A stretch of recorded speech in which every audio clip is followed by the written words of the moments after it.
My name is Jeff McClure, and I'm running for re-election to the PUD Commission.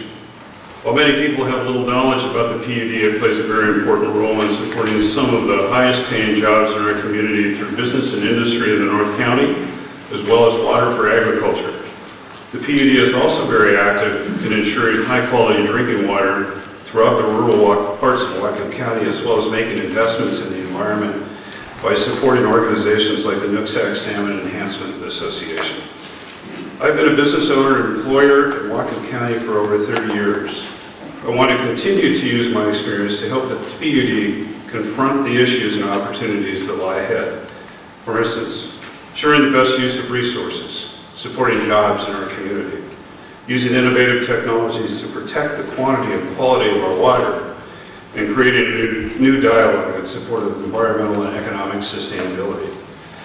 I am concerned my opponent has been twisting the facts to support his own political agenda, and I'm also concerned that he hasn't put the requisite amount of time to understand how the PUD actually operates. It indicates to be a lack of interest to understand the real business of the public utility district. We're facing an unpredictable future regarding water. Between the twin realities of declining snowpack and the competing water interests of multiple constituencies, we must ensure a fair distribution for all, including fishing, farming, business, industry, domestic uses, and the environment. We need to make certain we think broadly, but stay focused on our core mission as a public utility.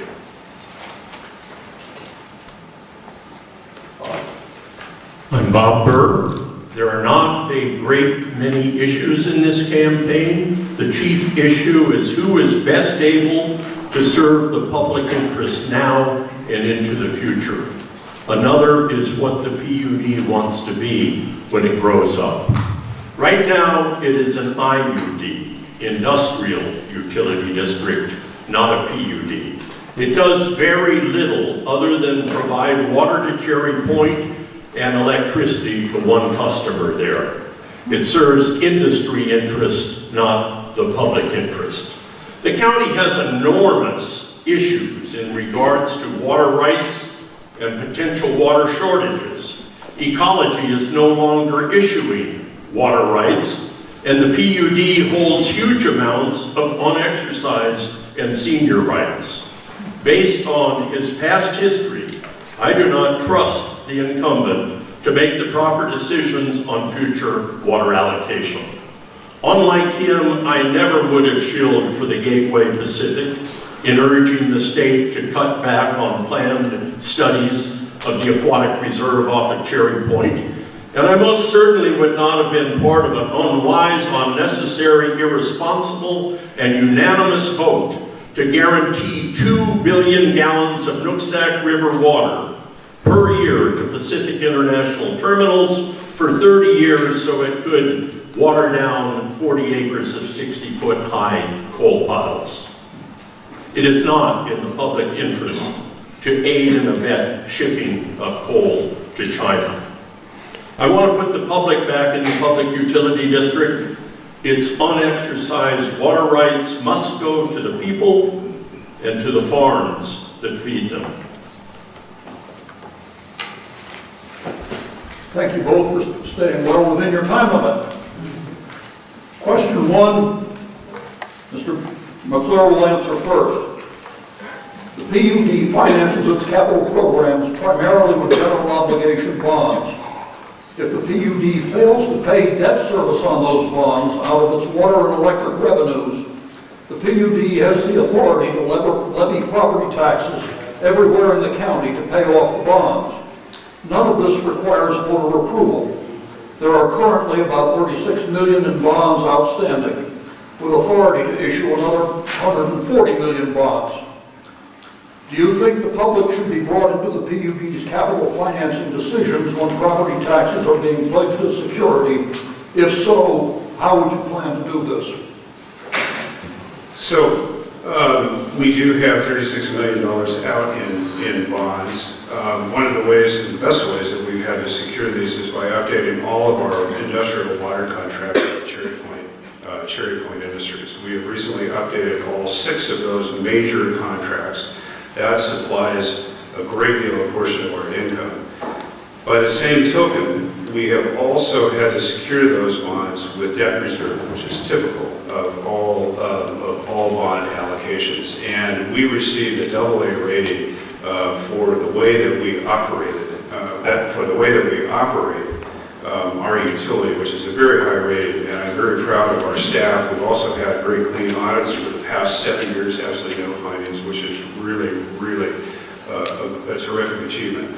We have never levied taxes, although, as you state, we potentially have that countywide authority. We take that very seriously, but we do not want to be in a position of ever levying taxes, and we've taken all of the precautions that we can to make sure that we are financially accountable to be able to pay off these bonds.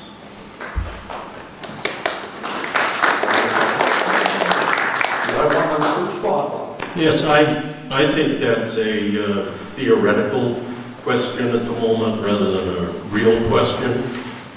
The financial situation of the Public Utility District is in good shape. They tend to add to their reserves every year, so I don't think they're in any danger of fault, and obviously their AA rating gives some credence to that. All other things being equal, I would like to see them not have the power to levy property taxes without involving the public. In fact, one of my gripes about the Public Utility Commission is that it is not transparent enough to the public. It needs to be more visible. Its decisions need to be more out in the open.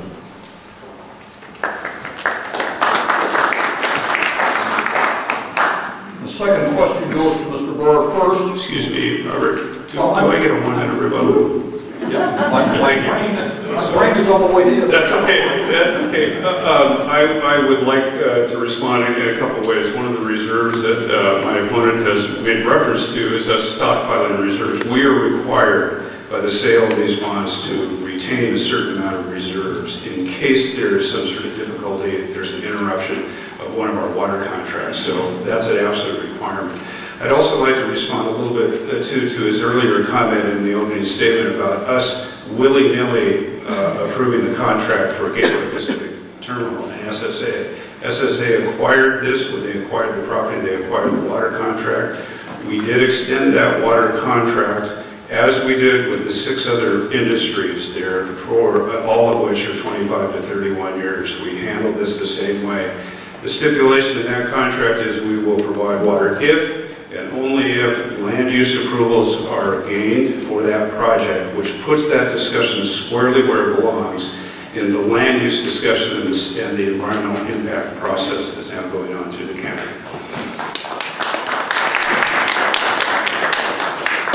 See if I run this one a little more smoothly. You have 2 minutes, Bob, to answer the following question. What role does the PUD have and how does it serve the public on the Economic Development Investment Board? Does the PUD board know what's decided there? That's one of those technical questions that I will learn about once I am on the commission. I have little idea of what you're talking about.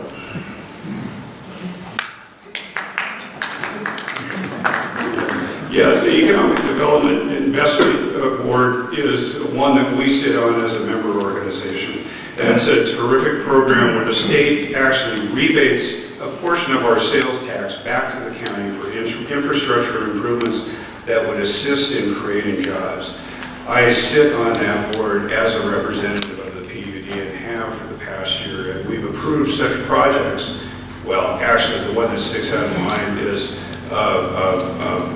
several $1 million for the city of Linden to upgrade their water treatment plant, as an example. We also approved the city of Bellingham had some infrastructure improvements on the road that would create jobs in and around the Baker interchange.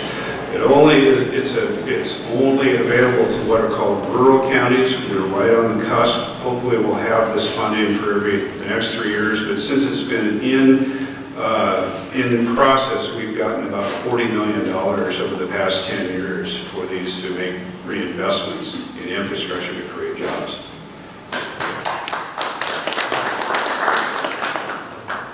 Okay, I'm starting to learn about it. It does not seem to me to be a major role of the PUD. They're one player in it. And I'll respond off question as well, since Jeff did. It's easy to say we treated all industries the same, but the coal terminal is different. Its rights, the people who bought the rights, they were set to expire in 2015. They could have been renewed year to year. The commission decided to renew it for 30 years, given the water shortages and the water rights problems that we have in the county. I consider that to have been an irresponsible extension.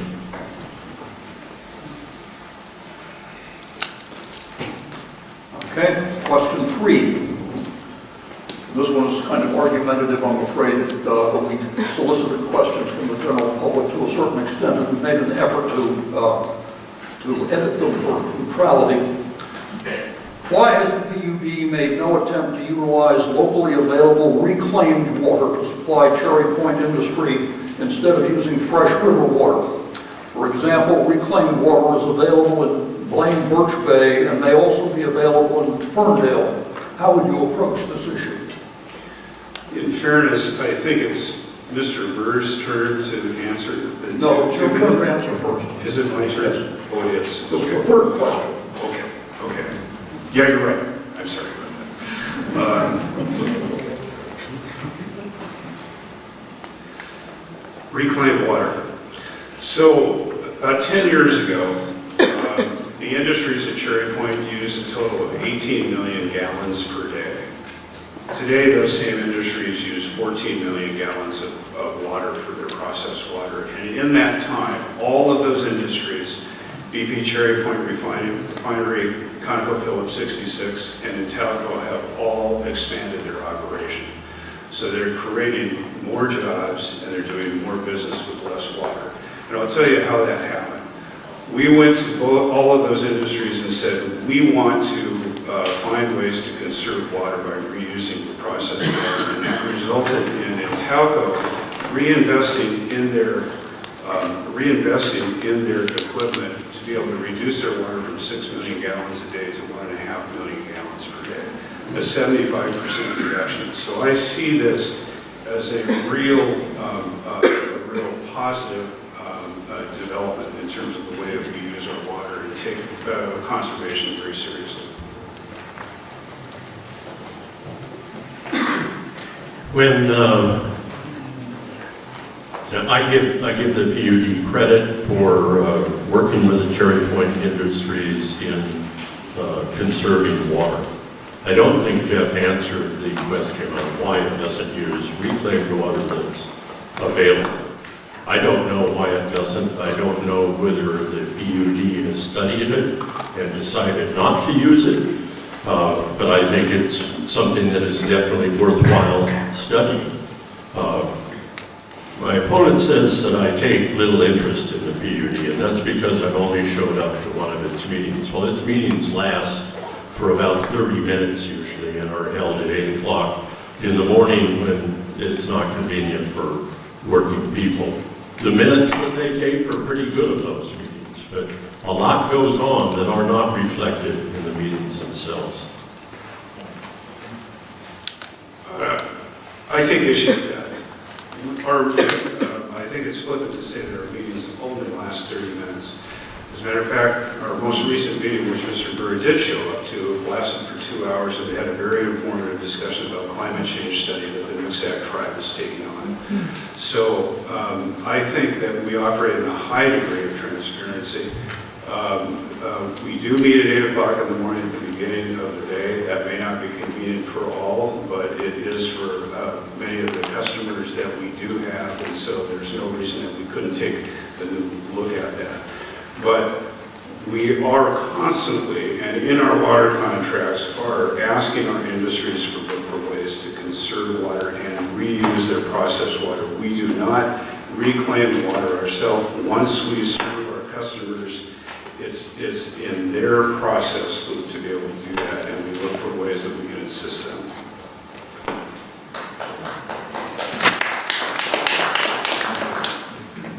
I have a feeling this one will light a few sparks. You get to respond first, Bob. All right. What role, if any, do you see for the PUD in decisions regarding the Gateway Pacific Terminal? I think I've hinted on my answer to that. My opinion is that both in the letter that was written in 2010 and in the decision that they made last year, that the Public Utility District has been aiding the cause of a private industry. And I think that's wrong for them to do. I do not think they should lobby the state. I do not think they should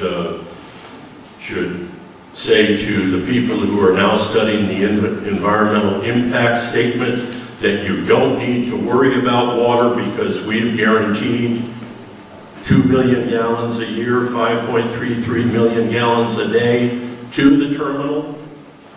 I think that the environmental impact statement should be looking at all of the water and whether there's enough water to water down coal piles. So I think it's already played a role in promoting the Gateway Pacific Terminal, and I think that it should play a neutral role. I want to put in context because I think sometimes not just Gateway Pacific Terminal, but the industries at Cherry Point are a target. The water we provide to them is 14 million gallons a day, the current industries. If you were to look at the river at the Ferndale USGS station, the river is running at 2,500 cubic feet per second.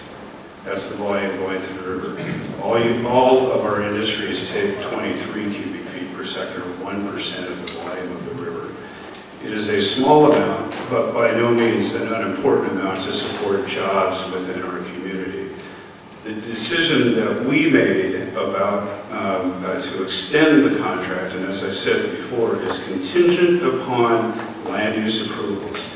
We don't feel as a PUD that we should be playing politics with these resources, but that we should be providing stabilized services and put the discussion, the very important environmental discussion about the Gateway Pacific Terminal where it belongs in the environmental impact study process that's going to be going on for a number of years.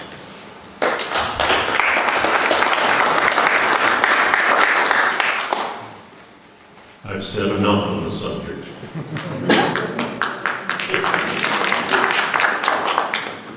Our closing statements will have Bob go first. Reverse the order. In my past life, I was executive in charge of research and development at a Fortune 500 company. I would like to use those skills to aid the PUD in getting involved in innovative new ways to serve county residents. The PUD is not living up to the mission that it was given when it was created 75 years ago. Change is needed to put the people and the farmers first. The PUD does need more transparency. Its early morning meetings should be moved to the evening so working folks can attend. Too much of its work is done behind the scenes and not discussed in public. How many of you knew of the plan to provide 2 billion gallons of water to the coal terminal until after it was fait accompli? How many of you are just learning about it today? Clearly, it's time for change. Elect Bob Burr to the Public Utility District.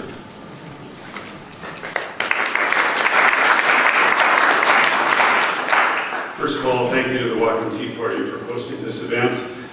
Throughout my business career and my years of community service, I'd like to think I've earned a reputation for balanced and fair-minded decision-making. Though we run the PUD with the efficiency of a business, it operates in a very complex environment of public policies and regulations. As a commissioner, it takes a deliberate investment of time to understand the intricacies. I am interested in creating a more certain water future for our county. The PUD must continue to play a role as honest broker in these discussions. We must be willing to invest in innovative technologies to increase our ability to manage and protect our resources. And finally, we need to find a way to change the either-or debate between jobs and the environment. This is a nonpartisan race, but I'm honored to be endorsed by many individuals across the political spectrum, including Mayors Kelly Linville of Bellingham, Scott Cordes of Linden, and Gary Jensen of Ferndale. I've also received the endorsement of the Whatcom County Republicans, as well as key members of the business and agricultural community. I ask you to vote on number 4.